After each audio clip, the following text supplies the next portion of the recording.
একবার পটল শুধু বানিয়ে খেয়ে দেখবে। তো এই যে আমাদের পটল রান্না একদম রেডি। এরপর গরম গরম ভাত আর তার সাথে এই পটল।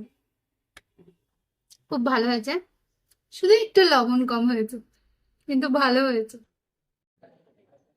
তো প্রথমে পটলগুলোর যে দুটো সাইড, এটা অল্প অল্প করে একটু কেটে নেব।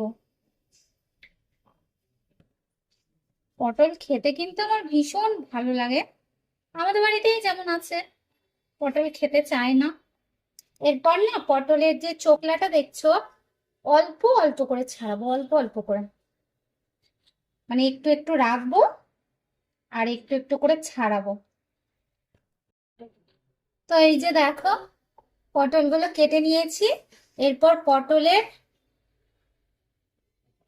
যে মাথাটা রয়েছে সেখান থেকে এরকম অল্প অল্প করে একটুখানি চিড়ে নেব, যাতে মশলাটা পটলের মধ্যে ভালো মতন করে একটু যায় আর পটলটা খেতেও ভালো লাগবে।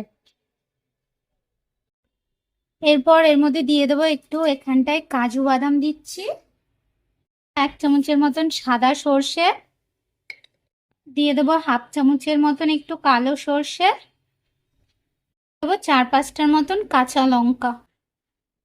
প্রথমে এই মশলাটাকে একটু ঘুরিয়ে নিতে হবে শুকনো শুকনো।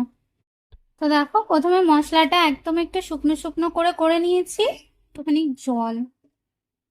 তো দেখো মশলাটা আমার পেস্ট করা হয়ে গেছে। আর কড়াইতে সর্ষের তেল দেবো, তারপর তেলটা যখন হালকা গরম হবে দিয়ে দেবো সামান্য একটুখানি হলুদ গুঁড়ো, একটু লঙ্কার গুঁড়ো, আর দিয়ে দেবো সামান্য একটু লবণ। তারপর ওর মধ্যে যে পটলগুলো কেটে রেখেছিলাম সেটা দিয়ে দেবো।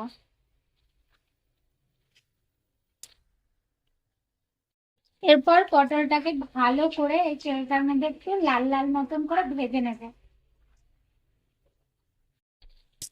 তো দেখো পটলগুলো ভাজা হয়ে গেছে, এরপরে পটলগুলোকে তুলে নেব।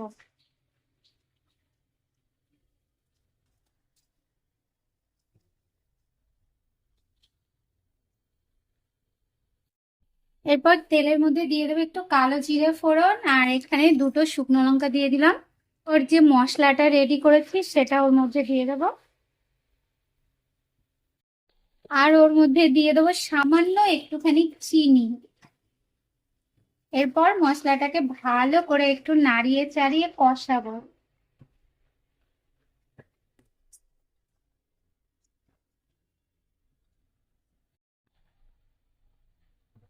দেখো মশলাটা ভালো করে কষানো হয়ে গেছে আর মশলাটা থেকে তেলও ছাড়া শুরু করে দিয়েছে।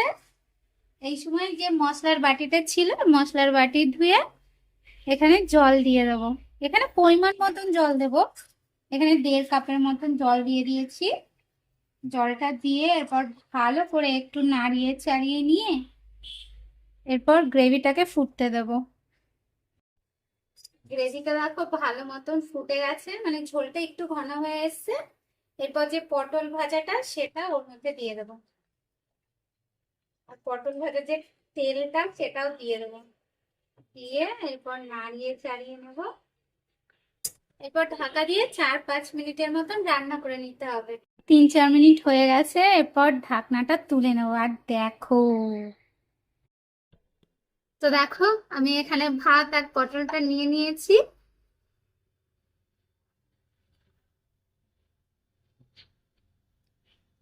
ভালো হচ্ছে।